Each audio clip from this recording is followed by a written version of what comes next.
I don't know about this show yet. You know how they always say, like, if you're not giving it to your man, somebody else is. And sometimes I think that's where us parents get it wrong. My hope is that she can come back, you know, like get out of that shutdown mode.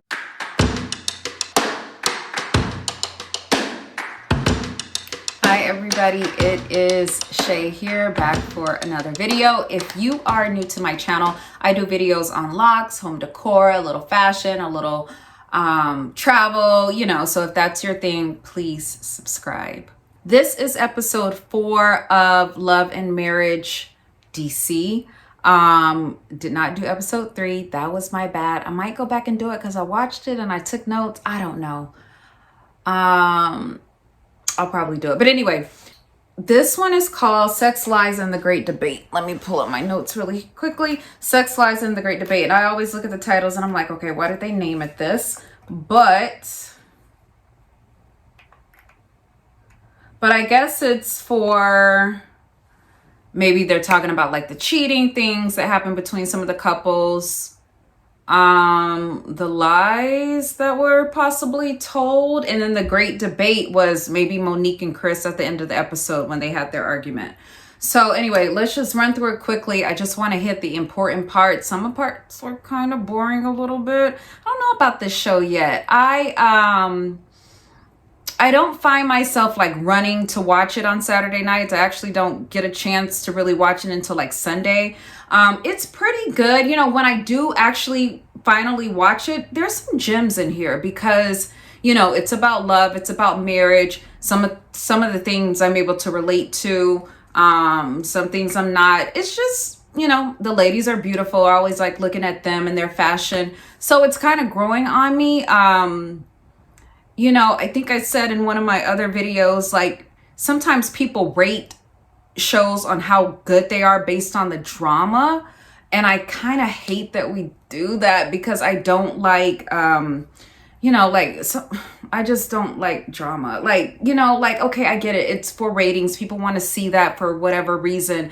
But it's like, it's just like, for me, like I would never probably go on one of the shows where they were fighting all the time. It would just mess me up so bad. Like, I don't know. Anyway, off on a tangent. Let me go into this. So when we start off the episode, the girls, it's continuing episode 3 when they had the brunch. And Ashley starts talking about, I guess both of them did things outside of their marriage early on. And anyway, the ladies agreed to, you know, slowly build their friendship, which is fine because it's Ashley, Arana. Monique is in Africa, so she wasn't there.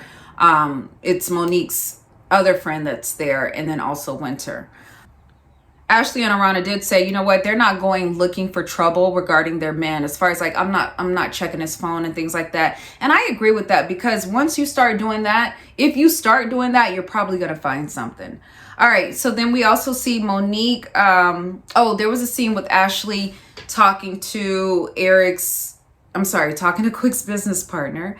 And she was just talking about how she didn't want him to work so much. So I kind of sped through that scene. We see a little bit of Monique in Tanzania, which looks beautiful. I am so glad they showed us on images of the safari. Beautiful. I have not been to Africa. I still want to go, so I was so happy to see that. Then we get to the part where Arana is talking to Jason, and Jason is saying that he wants to work for Apple. He does not necessarily want to go to DJ school like his father, Jamie, wants him to do. But he's afraid to tell him. And so when he said that, he's like, yeah, I don't want to tell him. I don't want him to get angry with me. I felt so bad. I felt bad that, you know, he feels like mom should tell dad because he doesn't want dad to be angry. And then Arana, when she said, you know, having a son with visual impairment is really hard. You know, like she, even at 21, she still has to do things for him. I just felt that in my soul. I don't have a kid that's visually impaired, but I am a special ed teacher. So I work with, I've worked with all, you know, students, all levels of students regarding like disabilities or whatever. So I just felt that in my soul when she said that. And then every time she talks to him, every scene with him. I feel like she's so emotional. You can just see it in her face. So when she said that, I felt that. I really, really hope that he gets into that program, Doors, because it makes him more independent. So I'm hoping that he gets into that because that's what he wants to do. He's like, he's ready to leave the house. They're ready for him. I think that'll be good for him, you know, to have some type of independence. Arana and Winter have lunch. I kind of like their lunch together. I like them, and I feel like they could have a good friendship. Ashley wasn't there. You know, Arana feels like Ashley is aggressive, and I kind of feel like I feel like when you don't really get along with the person, everything they do is aggressive. So she's kind of seeing her as aggressive. Her not being there, I felt like the ladies were able to kind of bond more. They were able to bond more because Ashley wasn't there. Arana was talking about how her and Jamie's sex life has declined. And then Winter's like, hey, I have a sex therapist for you, which I felt was really good. And I hope they go to it. And I can kind of go into the last part of the episode when they had the double date, when Arana and Jamie double dated with Ashley and Quick, and they were talking about sex then. And she brought up the therapy thing. You need to do it. You know how they always say, like, if you're not giving it to your man, somebody else is. Could be true in some cases because men, and I feel like men can go out, like sex is not emotional to them like it's emotional to us. So they can go out and have sex with other women and it just be that, and they're not attached. Women, you know, we get attached, so we don't do that. But anyway, they should go see a therapist about that because sex is really, really, really important. It creates that bond that you need in your marriage. So I hope that they do that. Jamie was kind of uncomfortable with her talking about it. He's like, you don't go out, you know, telling our business. She's talking about how he doesn't want to like do foreplay and all that other stuff. So anyway, I was glad that Winter gave her that advice for a sex therapist, and I hope that she goes. All right, let me go back a little bit. So the family dinner that Ashley has at her house, she invites her daughter over, her older daughter that's from a previous relationship, and she's beautiful. Her name is Brittany. And so they start talking about, everybody's around the dinner table, the whole family, and they're talking about Jason not wanting to go to DJ school. And Brittany brought up a good point. She's like, you know what? I really haven't had a chance to really do what I want to do because I was so focused on making you guys happy, doing what you guys wanted me to do. And sometimes I think that's where us parents get it wrong. Like, yes, you want your child to have a great life.